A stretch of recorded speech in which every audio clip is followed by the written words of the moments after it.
नमस्कार दोस्तों, स्वागत है आपका क्लियर डाउट बाई सीसी में। तो चलिए आज हम लोग जो अनुवाद सीख रहे हैं उस अनुवाद सीखने की प्रक्रिया में आगे बढ़ते हैं। ठीक है, हमने बालक शब्द रूप का अनुवाद करना सीख गया है, यानी बालक शब्द रूप पर आधारित अनुवाद करना सीख गया। कहने का मतलब है जो आकारांत शब्द, ठीक है, तो उस आकारांत शब्द के वाक्यों का अनुवाद करना सीख गए हैं। फिर हमने आकारांत शब्दों का अनुवाद करना सीखा था, जैसे हम लोग लिखे थे लता शब्द रूप। ठीक है, अब हम लोग ईकारांत पुल्लिंग शब्दों का अनुवाद रूप करना यानी अनुवाद करना हम लोग सीख रहे हैं। कहने का मतलब हुआ ईकारांत पुल्लिंग शब्द अगर शब्द रूप हो, अगर उसके बाद अगर कारक चिन्ह उपस्थित हो, तब उस वाक्य का अनुवाद हम लोग कैसे बनाते हैं। ठीक है, तो आज हम लोग विशेष रूप से उसी पर चर्चा करेंगे कि वैसे वाक्यों का अनुवाद हम लोग कैसे करते हैं। ठीक है, इधर देख लीजिए, जिस तरह से उसमें लिखे थे कि जो शब्द रूप हो, जैसे मुनि वह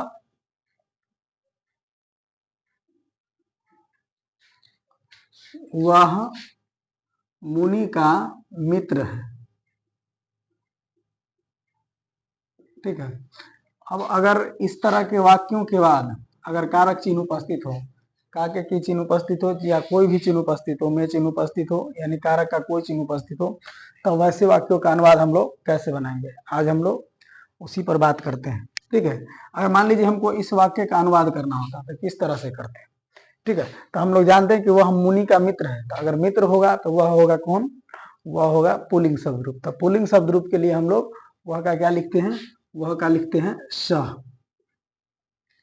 ठीक है, अब मुनि का चिन्ह आया नहीं, तो का चिन्ह आया, तो का चिन्ह हम लोग जानते हैं कि जब का चिन्ह रहेगा तो कौन सी विभक्ति होगी, का के की। ठीक है, आप पीछे से अगर लगातार वीडियो अगर देखते आ रहे होंगे तो आप देखे होंगे कि का के की चिन्ह को हम लोग षष्ठी विभक्ति में लिखे होंगे। किसमें, षष्ठी विभक्ति में। तो इसमें भी हम लोग कहाँ पर देखेंगे, षष्ठी विभक्ति में देखेंगे। अब मुनि का एगो है, एगो, एक वचन में देखेंगे। अगर दो गो रहता यानी दो का बोध कराने के लिए आता तो द्विवचन में दो से अधिक था, तो बहुवचन में। यहाँ चूंकि एक है तो क्या लिखा हुआ है, मुंह ने, यहाँ क्या लिखेंगे, मुंह ने, का चिन्ह का काम खत्म। ठीक है, और मित्र है, तो क्या गो मित्र होगा, एक मित्र तो मित्र, दो गो तो मित्र, दो से अधिक तो मित्रा। ठीक है, यहाँ क्या गो मित्र है, वह कहने से क्या गो मित्र का बोध हो रहा है, एक मित्र का, एक मित्र का बोध हो रहा है, इसका मतलब क्या लिखेंगे, मित्र लिखेंगे। तो सह मुने मित्र अभय, अभय, अभय का क्या लिखेंगे, चूंकि इसमें मुख्य क्रिया नहीं है, मुख्य क्रिया नहीं है, इसका मतलब है कि इसका रूप हम लोग यानी कैसे बनाते हैं इसको, तो रूल नंबर 2 से। ठीक है, मुख्य क्रिया कहने का मतलब हम आपको बता दें कि मुख्य क्रिया जब भी कहेंगे तो मुख्य क्रिया कहने का मतलब क्या है, पढ़ना उठना खाना जाना आना। ठीक है, तो ऐसे वाक्य कहते हैं सह मुने मित्र। अब क्या लिखेंगे, है का क्या लिखेंगे, तो सह आप देखिएगा उसमें, तो प्रथम यानी प्रथम पुरुष जो होगा, प्रथम पुरुष, ठीक है, उसका जो होगा प्रथम पुरुष का एक वचन लिखे होंगे, नहीं, उस प्रथम पुरुष के एक वचन है आपको सह दिखेगा, तो उसमें भी हमको जो रूल नंबर 2 है उसमें कितने देखना है, प्रथम पुरुष के एक वचन है। ठीक है, तो उसमें आपको क्या मिलेंगे, अस्थि, तो क्या लगेंगे यहाँ, अस्थि, बन गया इसका अनुवाद। ठीक है, फिर अगर देखिए दूसरा वाक्य अगर हम लोग देखें, ठीक है, दूसरा वाक्य अगर हम लोग देखें, जैसे मान लीजिए वह हरि के साथ पढ़ता है, किसके साथ पढ़ता है, हरि के साथ। यहाँ कौन सा चिन्ह है, के चिन्ह है। ठीक है, जब भी के चिन्ह के साथ का के की, यानी इसके साथ अगर जब भी किसी वाक्य में आपको साथ दिखे, तो वैसे वाक्यों का अनुवाद, चूंकि हम लोग जानते हैं कि सिंपल है, के चिन्ह है तो षष्ठी होना चाहिए, लेकिन वैसे वाक्यों का अनुवाद हम लोग तृतीया विभक्ति से बनाते हैं। ये ऐसा क्यों हो जाता है, तो अनुवाद बनाने के कुछ सूत्र भी हैं, जिसमें सहार्थ तृतीया करके एक सूत्र आपको पढ़ने को मिलेंगे इसी कारक। ठीक है, यानी जब भी किसी वाक्य में सात चिन्ह दिखता है तो वैसे वाक्यों का अनुवाद हम लोग सहार्थ तृतीया सूत्र के अनुसार बनाते हैं, यानी सह साकम सार्धम समम शब्दों के योग में तृतीया विभक्ति होती है। इसीलिए यहाँ चूंकि हम साथ लिख दिए हैं, तो साथ लिख दिए हैं, तब इसका अनुवाद हम लोग षष्ठी से डायरेक्ट ना बना करके किससे बनाएंगे, तृतीया से। क्यों? क्योंकि सूत्र कहता है। ठीक है, तो यहाँ क्या लिखेंगे, सह। अब इसमें के चिन्ह है, साथ आ गया है, इसका मतलब इसको तृतीया से अगर बनाना है सूत्र के अनुसार, तो देखेंगे इसमें तृतीया में क्या लिखा हुआ है, हरि कै गो, एक हरि।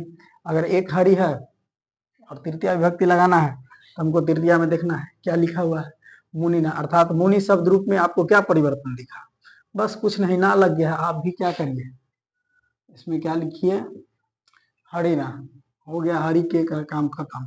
अब साथ का लिखना है सह, पढ़ना का पठ। अब चूंकि पढ़ना क्रिया हो गया, तो क्रिया हो गया तो रूल नंबर 1, रूल नंबर 1 मतलब इसके अनुसार ती लगेगा, तो लगा दिए ती। ठीक है, ठीक उसी तरह से अगर आपको, अगर हम बात करें कि चलिए अगर हम लिख दें कि वह ऋषि के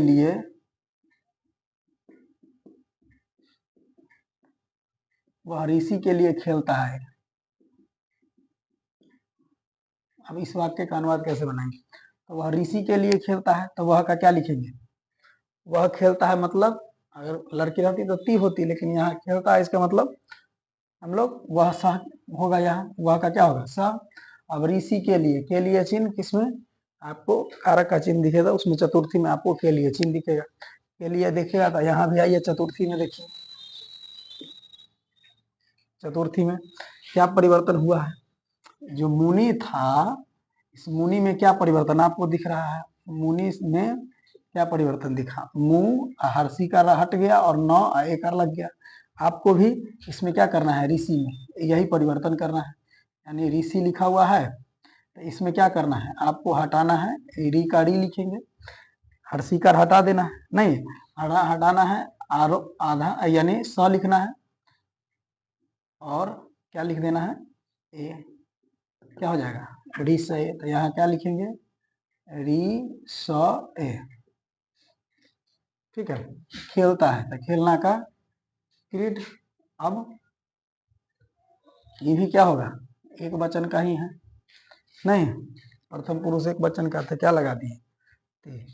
ठीक है, चलिए कुछ और वाक्य को हम लोग देख लेते हैं।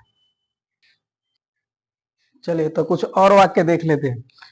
ठीक है, जैसे मान लीजिए इकारांत पुल्लिंग शब्द के रूप में आपको मुनि मिलेंगे, मुनि के बाद कारक चिन्ह रहे, हरि के बाद कारक चिन्ह रहे, रवि के बाद कारक चिन्ह रहे, अग्नि के बाद रहे, ऋषि के बाद रहे, कवि के बाद रहे, गिरी के बाद रहे। ठीक है, इसी प्रकार से पति के बाद रहे, वो सब जो है सब में इकारांत है कि नहीं, आप देख रहे हैं हर्षिकार हर्षिकार हर्षिकार सब में है ना, सब में हर्षिकार दिख रहा है, हर्षिकार के साथ साथ आपको हर्षिकार दिख रहा है, हर्षिकार दिख रहा है, इसका मतलब है वो कहती है इकारांत है, इकारांत तो है ही, साथ में वह कौन शब्द रूप है, आप देखेंगे कि मुनि क्या होते हैं पुलिंग, हरि क्या है पुलिंग, रवि क्या है पुलिंग, ऋषि क्या है पुलिंग, यानी सब क्या है पुलिंग, यानी इकारांत पुलिंग शब्द रूप हो तब उसका अनुवाद बनाने के लिए हम लोग इसी फॉर्मेट का प्रयोग करते हैं। ठीक है, जो अभी हम सीख रहे हैं इसी फॉर्मेट से सबका बनाएंगे। अगर चलिए हम लोग साथ साथ करने की कोशिश करते हैं। ठीक है, चलिए देखिए, अगर मान लीजिए कि अगर आपको दे दिया जाए कि मुनि ने, चलिए ना इसको छोड़ देते हैं, या लिख दीजिए, चलिए मुनि ने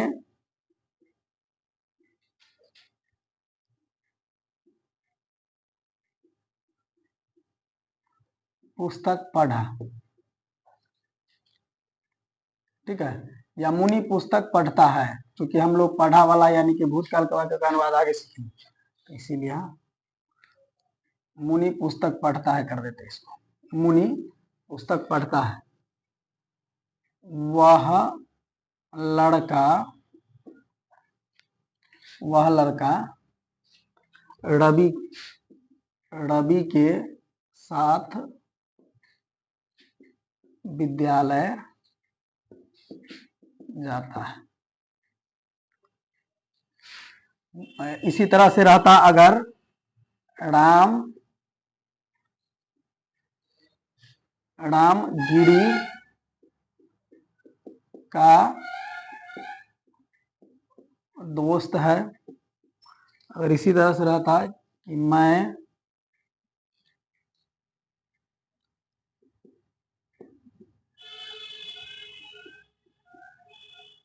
कवियों के साथ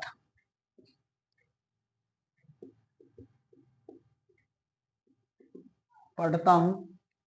ठीक है, तो अब इस तरह के वाक्य का भी अनुवाद इसी फॉर्मेट पर बनाना है। ठीक है, जैसे देखिए मुनि पुस्तक पढ़ता है, इसका मतलब मुनि ने पुस्तक पढ़ा, तो मुनि का क्या लिखेंगे, मुनि पुस्तक का, इधर देखिए एक वचन में क्या लिखा है, मुनि, मुनि ही लिखिए।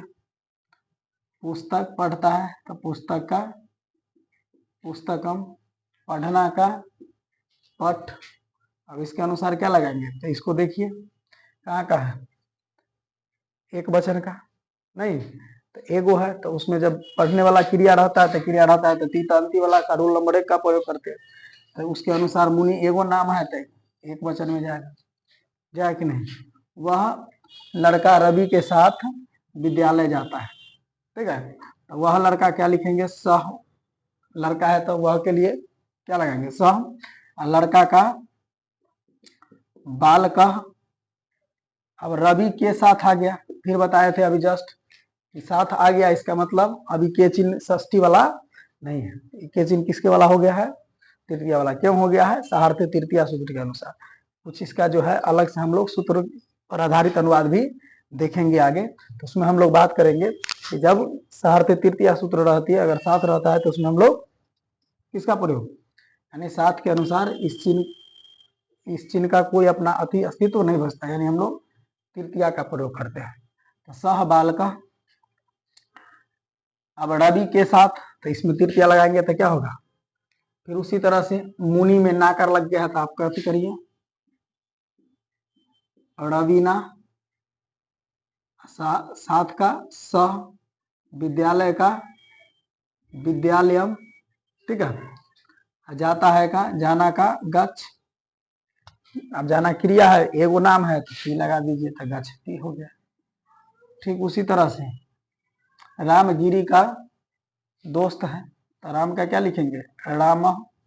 अब गिरी, गिरी का चिन्ह आया, का चिन्ह फिर इसमें खोजिए, का चिन्ह का का चिन्ह अगर उसमें खोजिएगा कारक चिन्ह में तो षष्ठी में मिलेगा, तो आइए इधर षष्ठी में खोजिए, षष्ठी में क्या लिखा हुआ है, मुंह ने, क्या परिवर्तन हुआ, कुछ नहीं, यानी मुनि था तो क्या बना, मुंह ने बना। मुंह ने बना कहने का मतलब हुआ, इसमें अगर आप देख रहे थे क्या परिवर्तन, ई हर्षी का हट करके एक लग के विसर्ग लग गया है।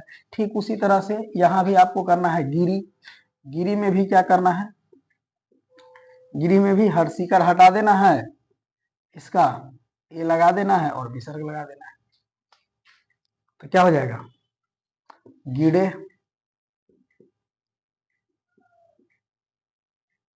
अब दोस्त है तो दोस्त का मित्र नहीं, अब है का क्या लिखेंगे, राम है क्या गो, एगो, इसमें क्रिया नहीं है, का मतलब अस्ति अस्ति वाला रूप चलेगा।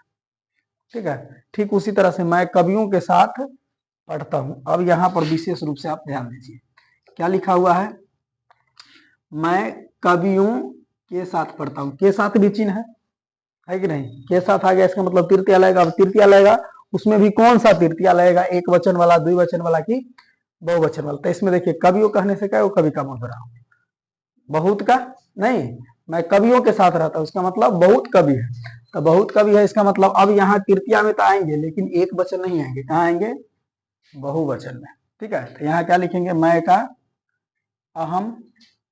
ठीक है, अब कवियों के साथ, तो यहाँ आना है हमको, अगर मान लीजिए मुनियों के साथ रहता तो मुनि भी होता, नहीं उसी तरह यानी मुनि में क्या परिवर्तन हुआ, कोई परिवर्तन नहीं, भीकार और विसर्ग लग गया। आपको भी क्या करना है, क बी भी, बस इतना लिख देना है।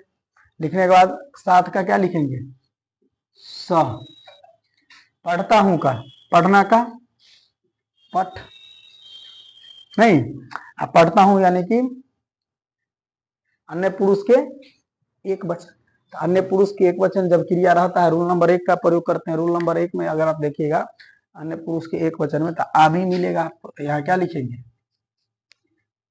पठामी।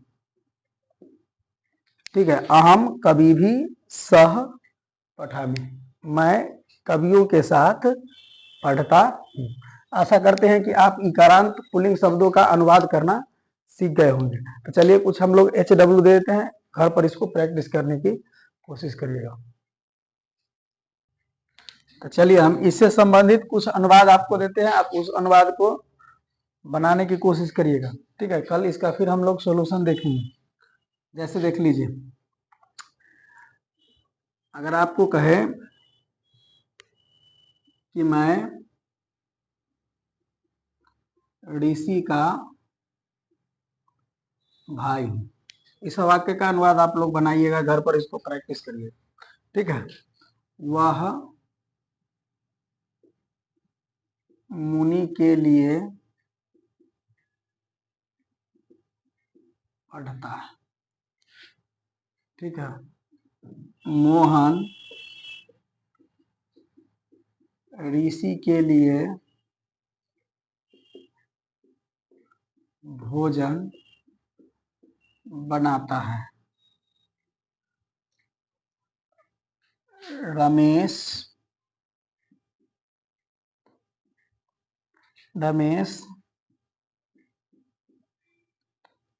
हरि के द्वारा पढ़ाया जाता है। हरि के द्वारा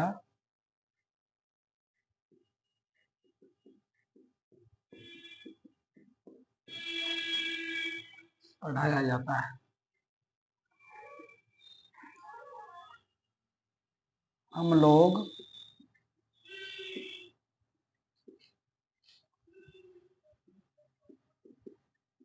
कवियों के साथ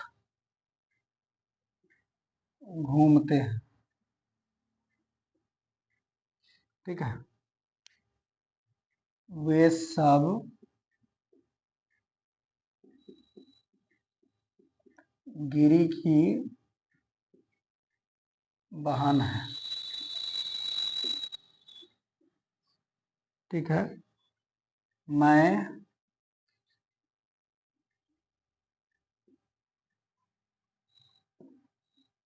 रवि का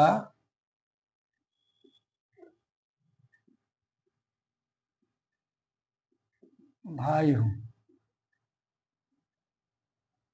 महेश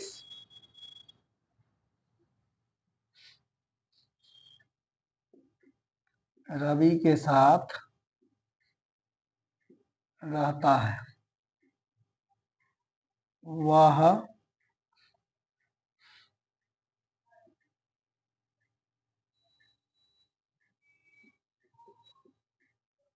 पति के साथ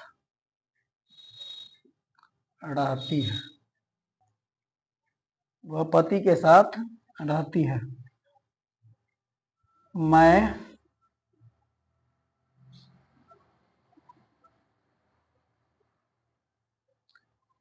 हरि का मित्र हूं।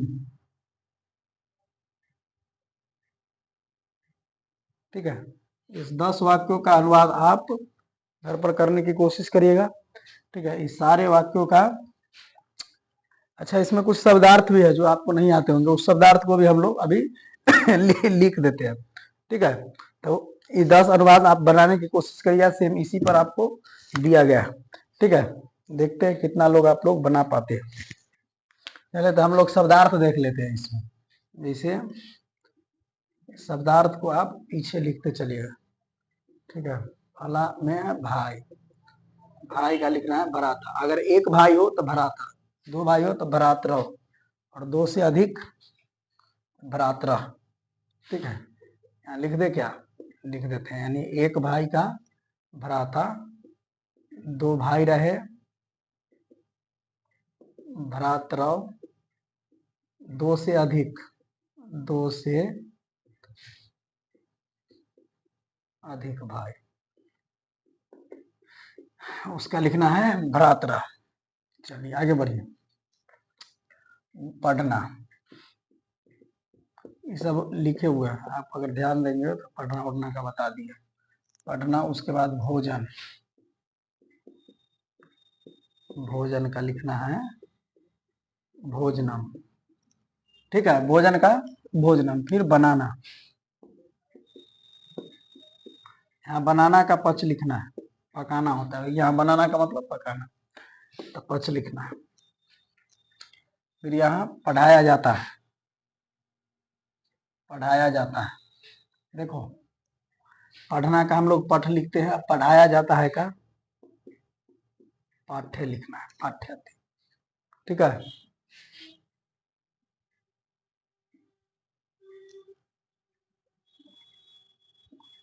पढ़ाया जाता है, ठ है। आगे है कवियों के साथ घूमना, घूमना का लिखना है घूमना, घूमना का भ्रम, ठीक है। एगो साथ का लिखना है स। अब दिखा आपको बहन, बहन का लिखना है भगिनी। फिर भाई का लिखा हुआ है रहना, रहना का लिखना है निवास।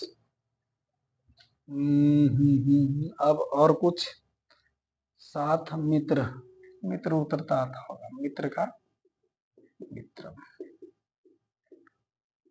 ठीक है। एगो मित्र रहे तो मित्र, ठीक है। दो बता, यहाँ मित्रम लिखे, मित्रम इसीलिए लिखे हैं ताकि लड़का के लिए भी हो सकता है, लड़की के लिए भी हो सकता है, ठीक है। चलिए, और कुछ दिखा नहीं, चलिए तो इस प्रकार आप इसको बनाने की कोशिश करिएगा। तो वीडियो को यहीं पर खत्म करते हैं, फिर हम लोग आगे जितना वाक्य दिए हैं इस वाक्य का अनुवाद करना सीखेंगे, ठीक है। और फिर हम लोग आगे की प्रक्रिया में आगे बढ़ेंगे। तो चलिए वीडियो को यहीं पर समाप्त करते हैं।